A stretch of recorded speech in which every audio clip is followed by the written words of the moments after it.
So where were we? Showing you around the interface. Um,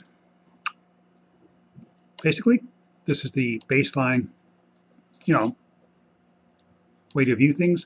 The other one you might want to look at is anytime you have a PAP study or a split night study that treatment have, use this one, PAP from baseline, and it'll add more channels down here that'll be useful. But everything else works with this. You can also look at staging or respiratory or EKG or whatever you want to do. But those are them. So what's what? Um, these are the channels. These are the channel labels. Um, to This system uses something called autoscale. So if you get these wild signals you don't like, I don't know, they're all pretty good here. Well, maybe whatever. Autoscale, instead of sensitivity, this thing uses autoscale. Autoscale all usually works. If you have like one wild signal amongst many, autoscaling all will diminish everything really, really small, and you won't be able to read it. So you have to go back to a 30-second screen and where it's kind of nice and just hit autoscale again. How to change your resolution. Here's a 4-minute screen. So if you want to do scoring, respiratory events, this is how you do it. But 30-second is what you're going to work at most of the time. What else do we have? Properties. Okay, yeah, it works out. If you want to invert something, boom, it's inverted. These are kind of like sensitivity. They're not quite. They kind of are, kind of aren't. They're fiddly. I don't like using them. They're a pain. You can change the color here.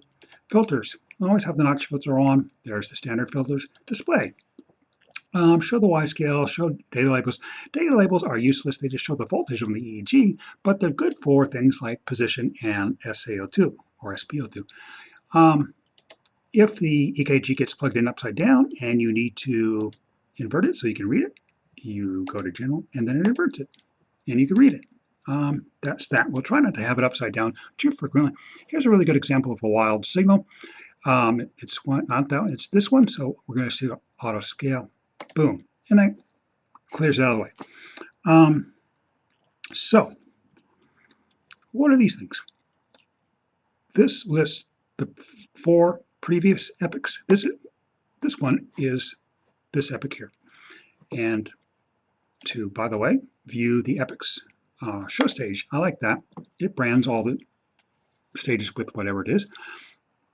This has the 4 subsequent stages, and this has the 4 previous stages. And this green one is the one that we're on.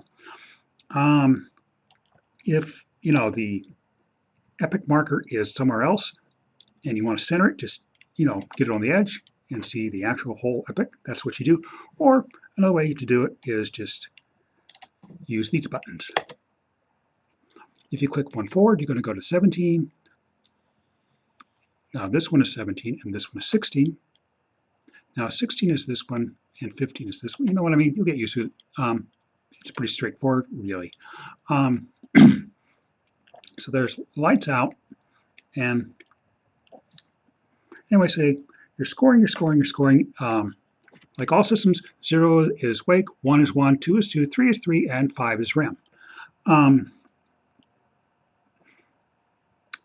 it will automatically progress to the next page once you've selected a scoring. Wake. So you scored for a while, and maybe you want to do some respiratory. So just zoom out to like a 4-minute screen. I've already covered this, but here we go. The branding will stay, at all time resolutions. So there's that. These events. Each grouping of channels, the EEG has one, these have one, this EKG has one, legs have one, and the respiratory has one, as does the SATS has a set of defaults. In other words, the default is when let's talk about this. This is signal edit mode. I've rarely, if ever, used that. This is scoring mode. This means when I click and drag, when I click and drag in scoring mode, I get whatever default is set to these channels. These channels are set to arousal. To delete something, right-click and hit delete, or just hit the delete button. The respiratory channels are set to respiratory things. The EKG channels are set to EKG things. And the leg things are set to leg things. That one is set to arousal. So let's actually change this, because this is a good time to talk about. That's how you change it. The properties, and then scroll down to leg movement. You'll notice that this is a periodic leg movement. Never use that. Only use that. That's because the software is weird, and this is the best way to do it. Thank you. Hit OK. So that means whenever I drag why did it do that? Because I did not set it as default. So right-click, set as default, and now when I do it, ta-da, it's a leg movement. Now, the default means also the size. So when I get these double arrows, I can shrink this as much as, now that I've changed it, now I'm going to hit Save as Default. So now when I double-click, I get not only the default event, but the default size. Same thing with arousals. I like to score, personally, 5-second arousals, because no one really needs to know how long an arousal is, except for like, gee whiz, is that arousal too close to sleep or not? And then, just fiddle me with that. Don't do that. You can do that if you want to, but I like the 5-second arousals. It's easy to see. Everyone's more interested in arousal index, and I just want to count them. And the best way to count them is to make them at least 3 seconds long. 5 seconds is my personal preference, just because they always get picked up and get rejected. Sometimes I've done 3 seconds. It's like, oh, a few seconds off, a few milliseconds off, and it got rejected. So I do 5 seconds. So what do?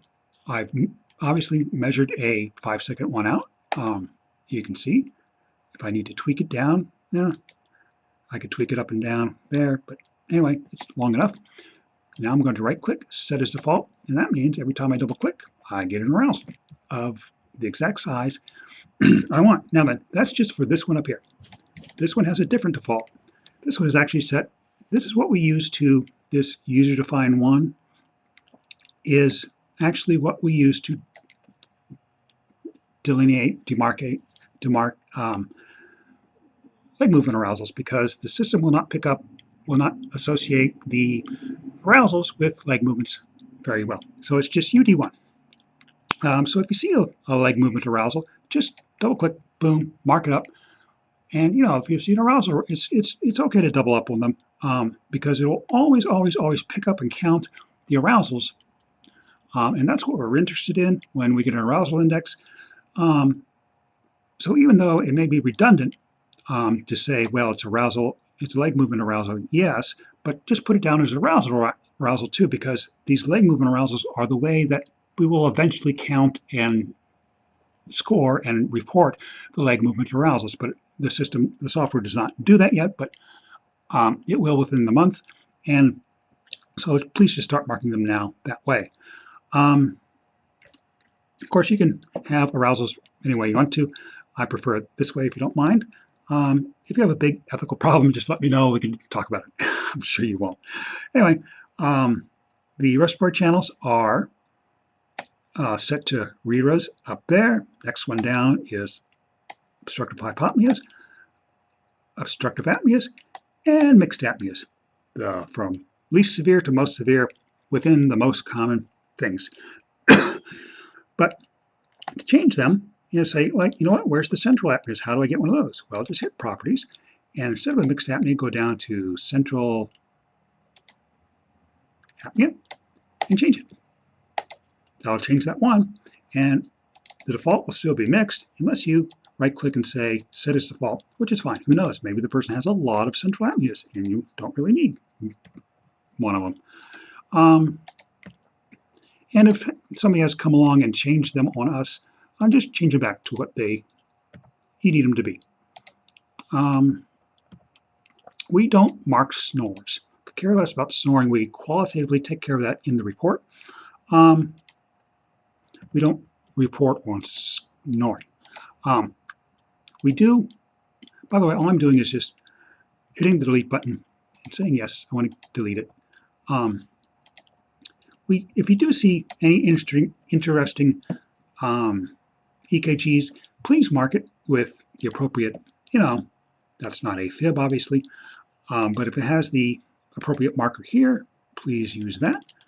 If it does not have the appropriate marker, just, call it whatever you want to, and make sure that everyone else is alerted to it by making a general comment. How do you do that? Well,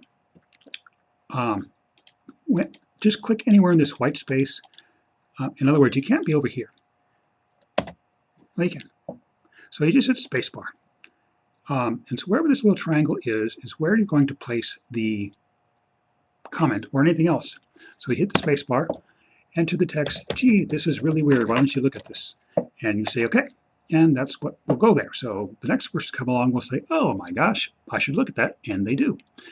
And so that's how that works.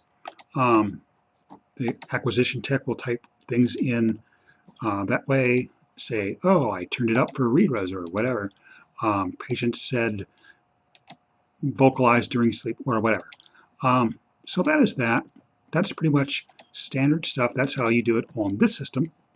And so pretty much that's how you do it.